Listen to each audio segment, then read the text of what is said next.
everyone, and welcome to The Journal. I'm Javon. And I'm Matthew. And I just realized this is our first episode.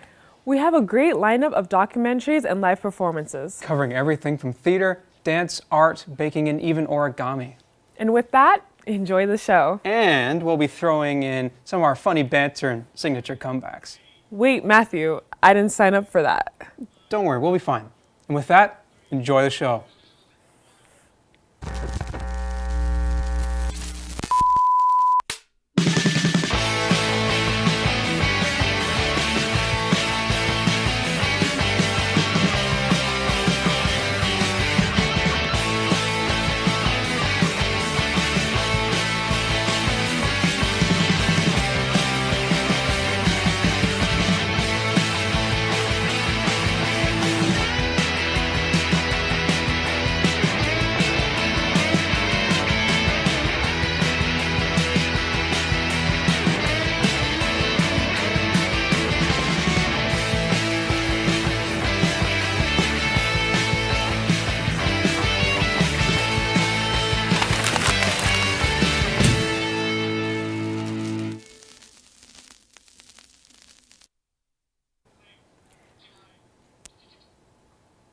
Did you see me? I'm in the opening. I know, but you're acting really weird in that opening. Well, I'm not necessarily a trained actor. I'm glad you mentioned that. The first documentary is going to cover the world of theater. Oh, wait a second. Theater? I'm not really a theater guy. I mean, I want to do movies and TV. Well, this documentary can change your mind about that. You sure? Oh, let's take a look. This is the story about a very special place to me, a local theater club called the Curtain Club. And here we go. Let's begin. Okay. My name is Linda Muir, and I'm the stage manager of this current show, Surrender Dorothy. It's a comedy with 5 women, and I'm sitting on the set right now. The Curtain Club was founded in 1954. A group of theater enthusiasts, 27 of them, decided it would be great to bring an amateur community theater to Richmond Hill. So they opened the first play in 1955, and it was Rebecca at the Lions Club. 72, again after fundraising and donations, they moved into this building we're in right now.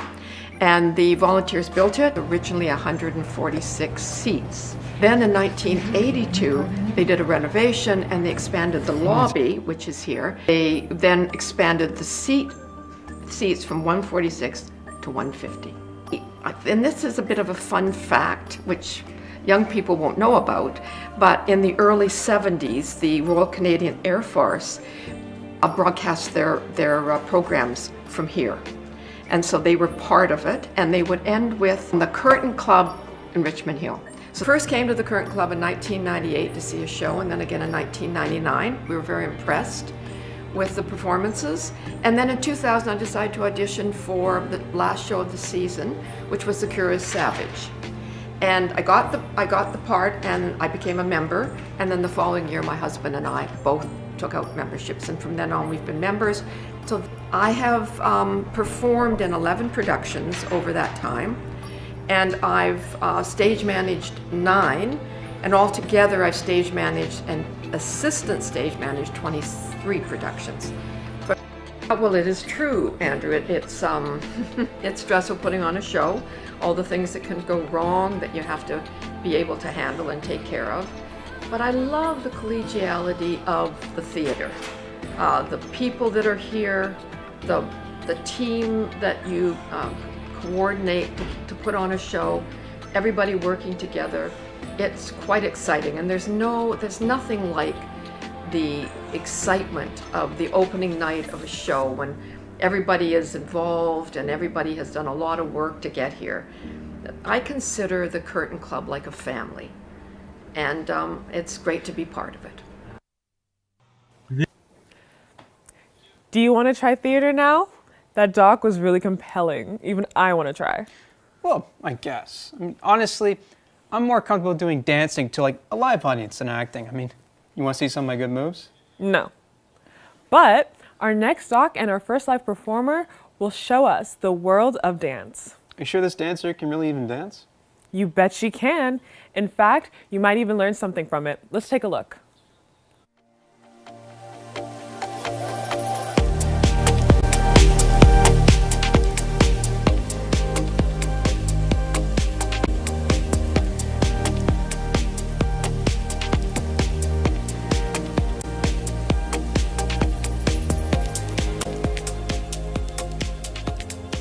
My name is Aaliyah. I am 21 years old and I'm from Brampton, Ontario.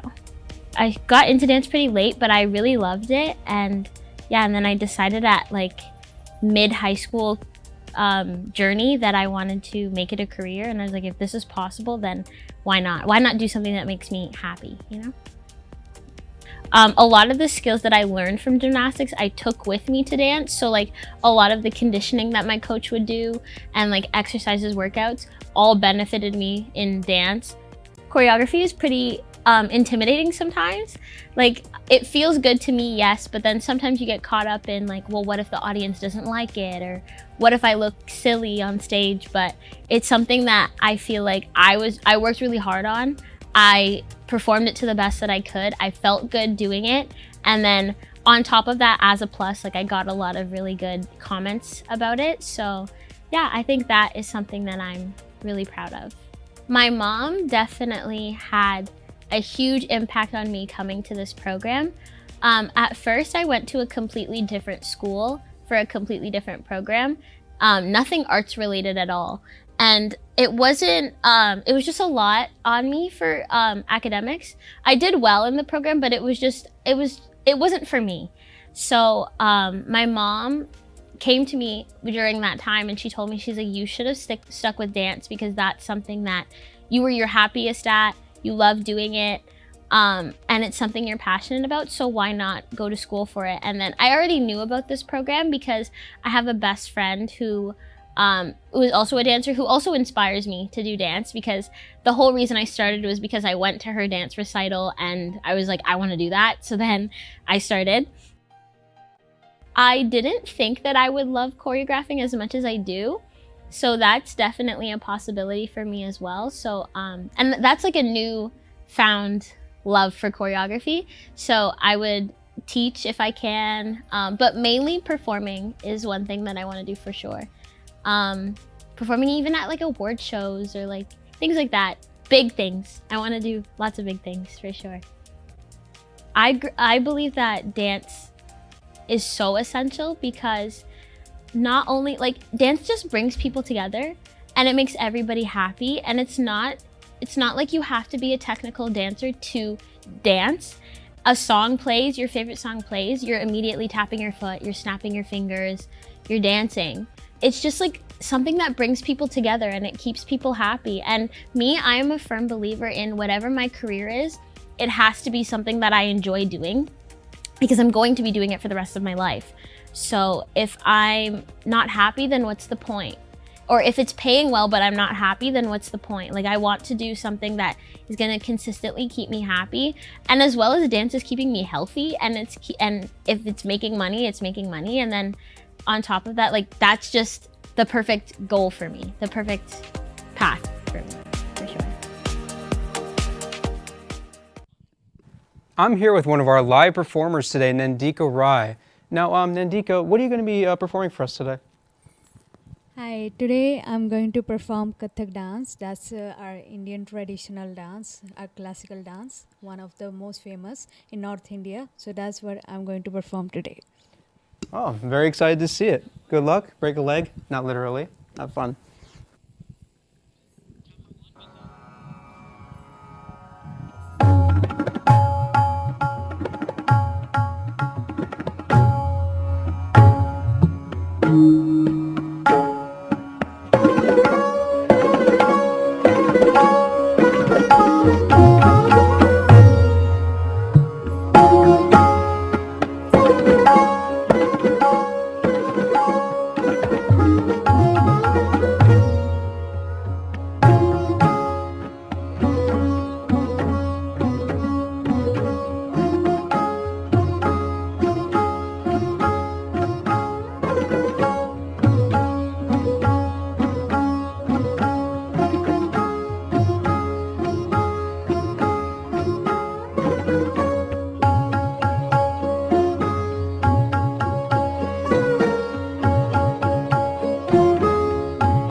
re na de re na dim da na na da na de re na dim da na da na de re na dim.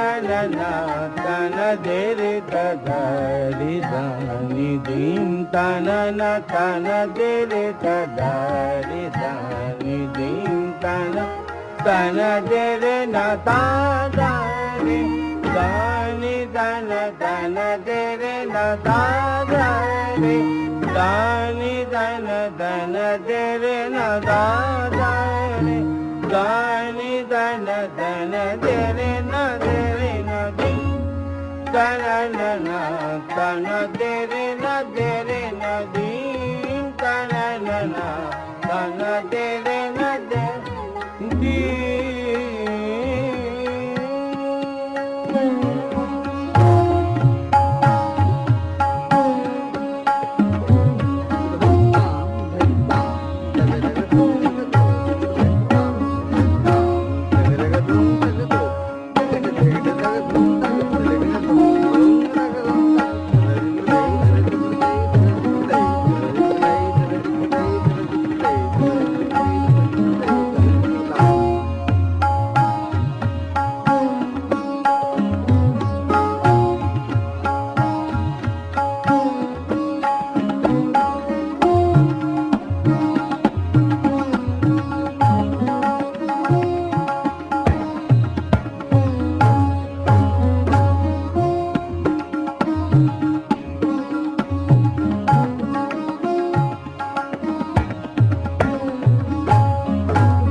So, do you have any practical experience? Any practical experience?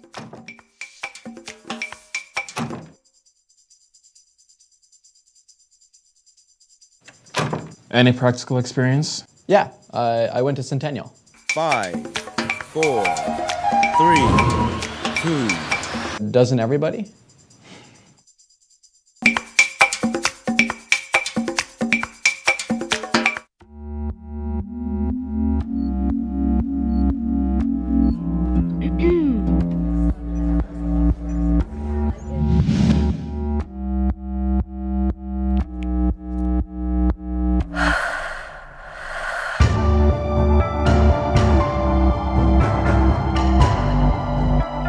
Cut.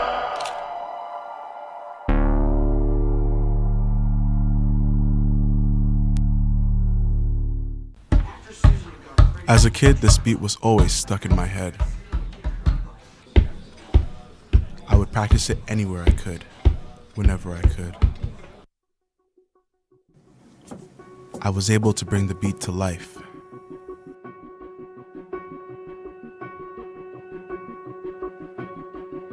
Here, I found my music.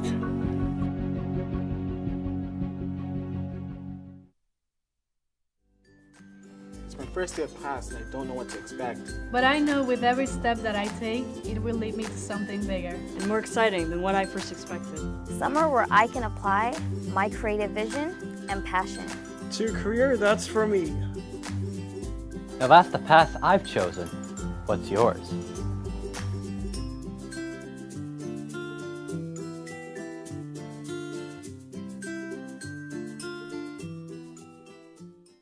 So, we have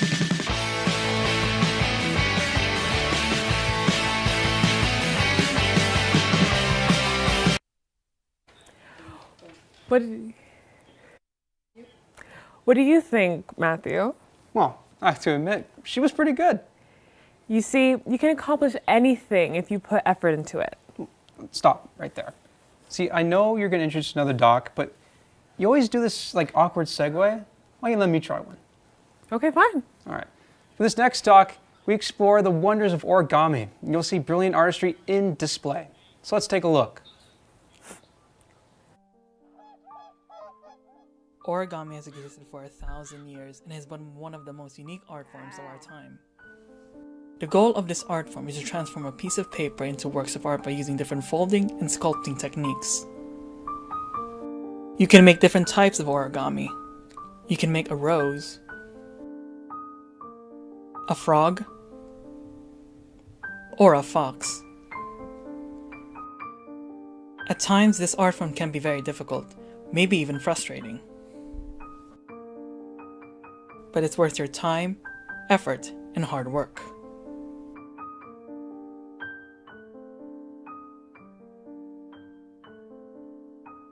Its origins come from Japan, derived from the word oru, meaning to fold, and kami, meaning paper.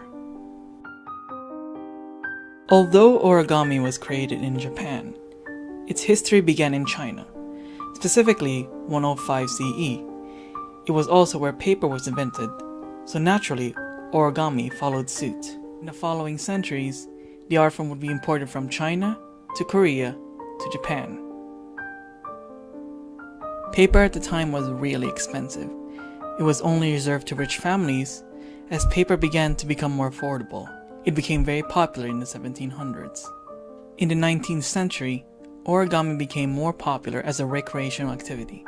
People began creating new designs and techniques, and origami spread beyond Japan to other parts of the world.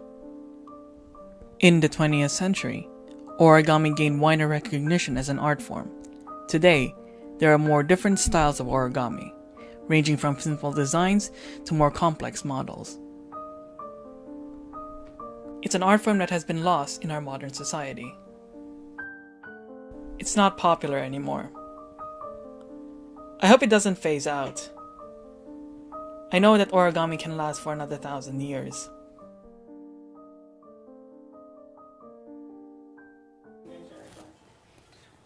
Wow. Now that was a great doc, wasn't it? Yeah, I guess so. See, this doc is amazing. Still, making origami is really hard. I would try something even easier. Wait, well, this next doc might be for you then, because it's all about an artist who loves drawing. Drawing? Well, I know drawing isn't my strong suit either. Are you kidding me? Well, let's take a look at the doc and see if this can change your mind.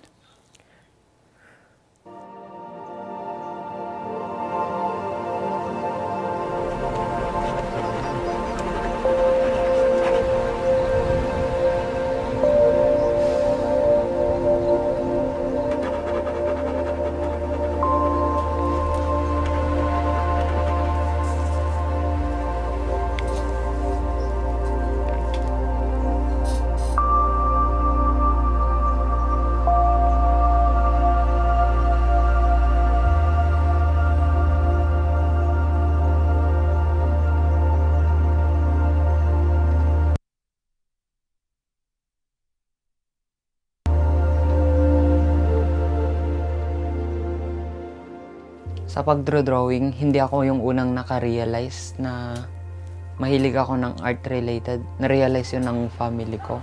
Dahil sa age of 3, nakitahan na ako ng galing sa paggupit ng kung ano-ano like magazines. At sa mga taong iyon, madalas ako makaubos ng mga isang whole band of paper para lang mag-drawing ng kung ano.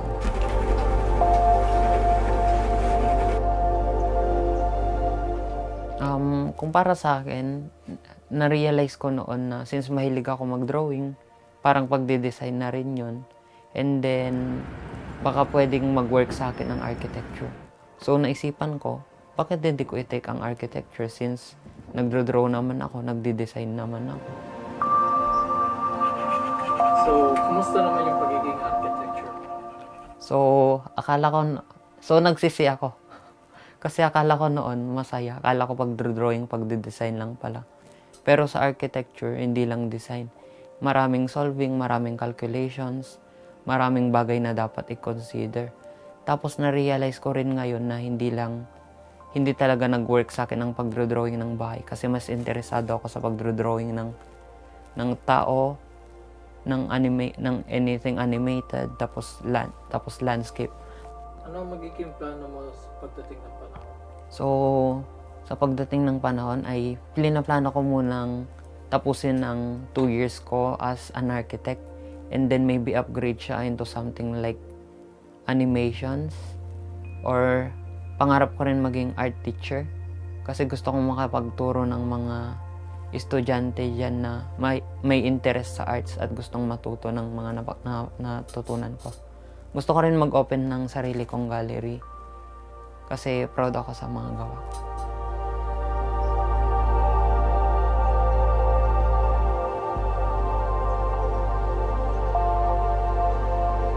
My name is Christian Israel Sivaldepenas and I am an artist. Thank you.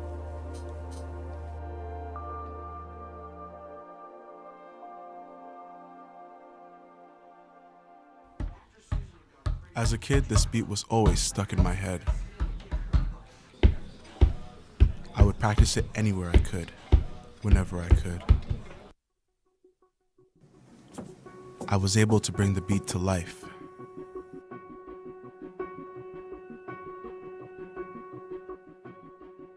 Here, I found my music.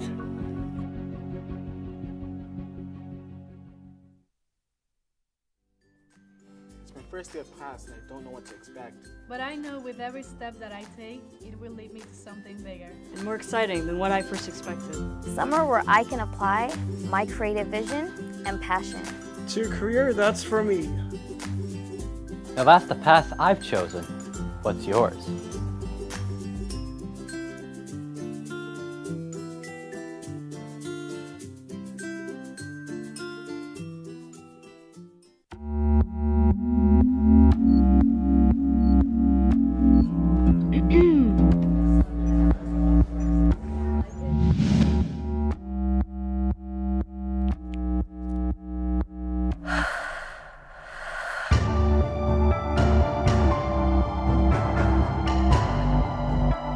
Cut!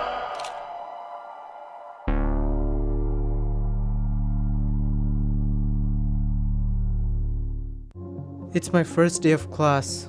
I don't know what to expect.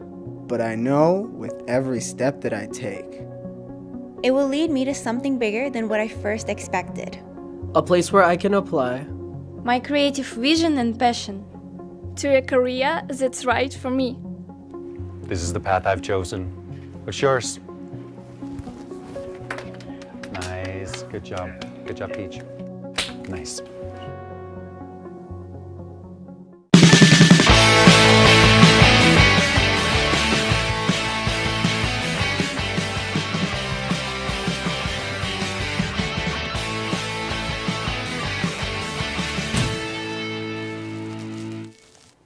So tell me, did it change your mind about drawing? Maybe. I would like to give it another shot, though. Well, we don't have time for that. But because this next doc explores baking. Baking? I love baking. It's the best. Don't tell me you don't like baking. I also love baking. And this doc is extremely wholesome and very sweet. Don't spoil it.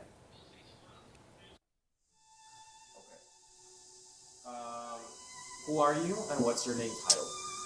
My name is Matthew James Duffy. I am a baking professor and program coordinator of the Baking and Pastry Arts Management program at Centennial College. And outside of that, I run a small micro bakery in Stillville, Ontario, and have an online content creation business that revolves around education of bread and how to make better bread at home. Okay. How did you originally get into baking? I originally got into baking when I was in culinary school. I was working with the chef, the master of cuisine at the Stratford Chef School, and he was in an obsessive bread phase, and that kind of just rubbed off on me. When I got to working for him in his restaurant, he put me on the bread station and I had a really bad fail my first attempt.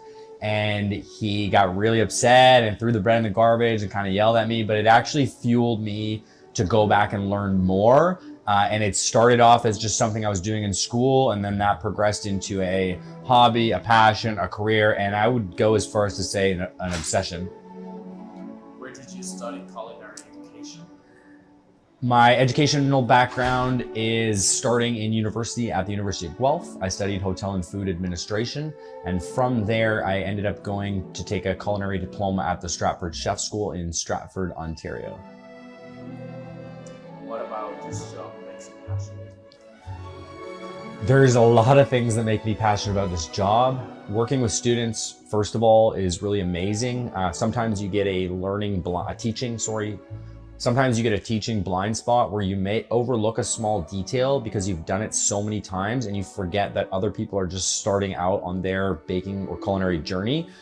And seeing the expressions of taking bread out of the oven for the first time and gluten coming together in their hands and the smell of the bread and just really that sort of passionate environment is kind of what fuels me.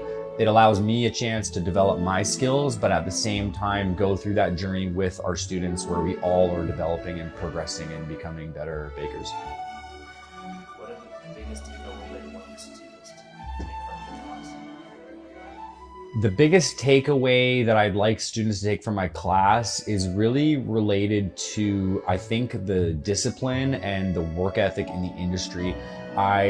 We grade our students on a rubric, so yes, they get graded on the quality of product, but I think what's more important than being the best baker in the classroom is having a great attitude. I can always teach you to be a better cook or to be a better baker, but I can't teach you how to show up on time, how to read books on your day off, how to visit bakeries when you're not in school, and just how to be passionate and genuinely interested in developing your skills as a baker. I think it goes for anything. The more you're interested in what you're doing, let's say filmmaking, if you're really passionate about it and you're spending your free time doing it, then that's a pretty good sign that this is something you really want to do. The industry is very tough, the margins are very small, and I think that at the end of the day, the biggest takeaway is to just really give it your all. Put yourself out there, go to events, work hard, fail, repeat. I guess there's a lot of takeaways now that I'm sort of talking through it.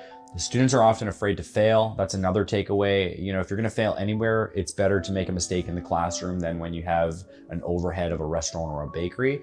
So I think there's a lot of things to take away, but those are a couple of the really big ones for sure. Okay. Wasn't that amazing? It sure was. And as you can see behind me, we have our next live performance setting up behind us. But while we wait for them, we have a Walk Together episode to show you. A segment that will showcase interesting locations across Toronto. So, what do we have for today? A water plant. A water? Hey everybody, I'm Chase Borgo, and today we're going to do a walk together. We're exploring the southeastern waterfront of Toronto, starting with the R.C. Harris water treatment plant. Let's go on a walk.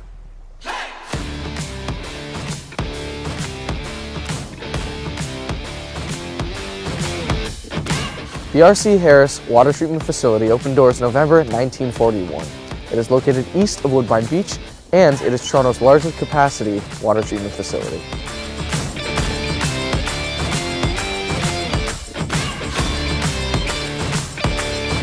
Known as the Palace of Purification, it's known for its architectural and engineering wonder, and its complexity of form and function.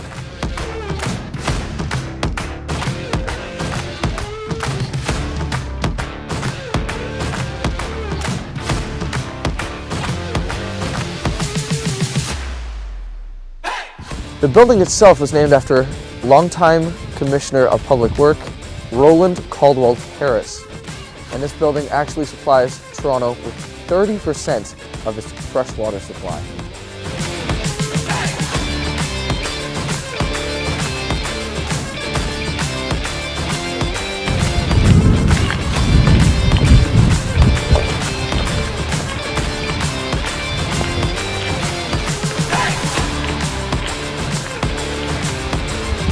The building grounds are open to the public with increased security within the building itself.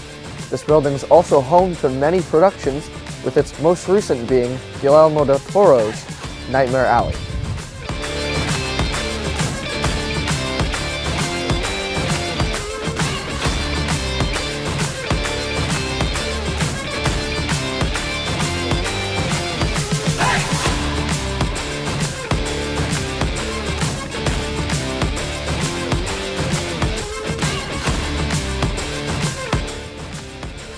The Luetti Lifeguard Station was first built in the 1920s when lifeguarding was first being established.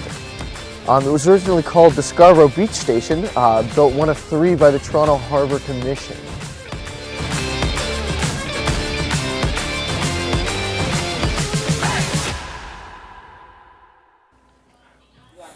For a water treatment plant, that place is pretty interesting. I can't disagree with that. It was missing something, though.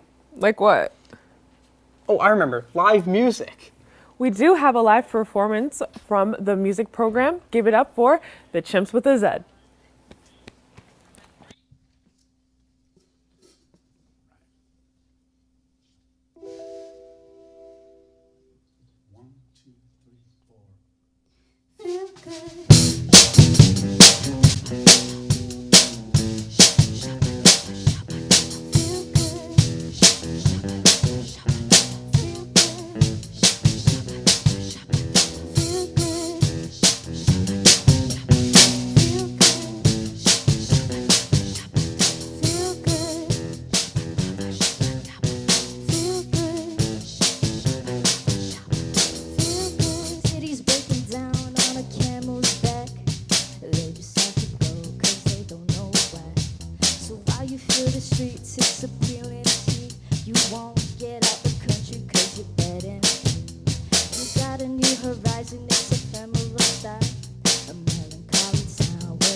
They got it kissing 'cause I don't get sleep, nah. Windmill, windmill for the land, turn forever hand in hand. Take it all in on your stride, it is taking rolling down. Love forever, love is really turn forever, you and me. Windmill, windmill for the land, everybody. Laughing gas, these hazmats, fast cats, lining them up like ass cracks. Play my ponies at the track, it's my caramel attack. Shit, I'm stepping in harder this year, Care Bear rapping in the heart of this year. Watch me as I gravitate, ha ha ha ha ha. We gon' ghost town, this Motown with your sound. We in the blink, gon' fight the dust, can't fight with us with your sound. You kill the ink, so don't stop, get it, get it. Just send it, cheddar, hit it, watch the way I gravitate, ha ha ha ha ha. Feel good, feel good, feel good, feel good.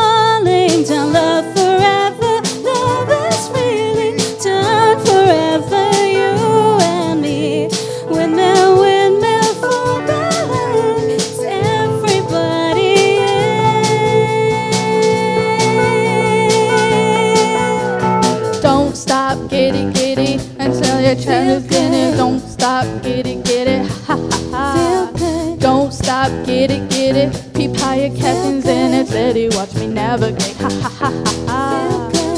Shabba, shabba, shabba, dabba. Feel good. Shabba, shabba, shabba, dabba. Feel good. Shabba, shabba, shabba, dabba. Feel good. Shabba, shabba, shabba, dabba. Feel good.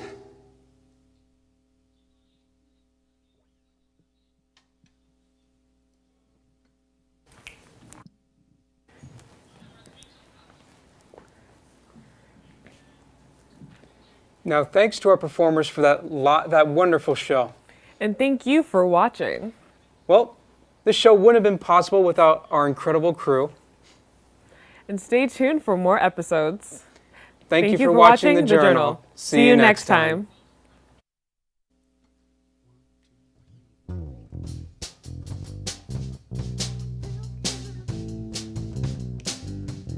Feel good.